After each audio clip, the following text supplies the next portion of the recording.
2025 হিন্দুরা আর একটু চোয়াল শক্ত করে রাখুন, মুক্তিযোদ্ধারা আর একটু ঐক্যবদ্ধ থাকুন।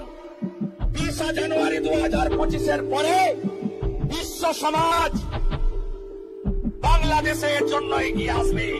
অবৈধ লোকেদের উৎখাত করব। বড় বড় কথা।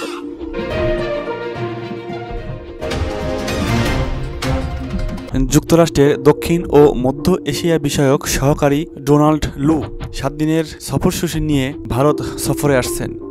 এই সফরের অংশ হিসেবে তিনি নেপাল এবং শ্রীলঙ্কাতেও যাবেন। তবে বাংলাদেশের মতো একটা গুরুত্বপূর্ণ অঞ্চলে না গিয়ে সরাসরি ভারতে আসার সিদ্ধান্ত অনেক প্রশ্নের জন্ম দিয়েছে।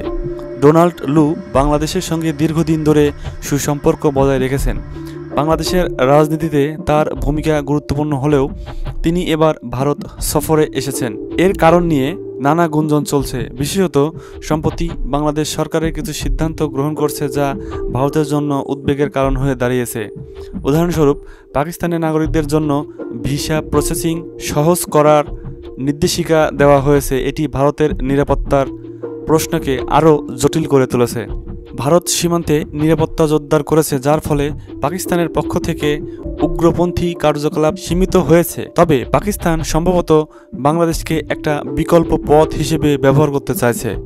বাংলাদেশের ভিসা নীতি সহজ করার ফলে ভারতীয় গোয়েন্দা সংস্থাগুলো আরও সতর্ক হয়েছে। অন্যদিকে বাংলাদেশ সম্প্রতি পাকিস্তান থেকে অস্ত্র কিনেছে, যা আন্তর্জাতিক আইন লঙ্ঘনে আলোচিত হয়েছে।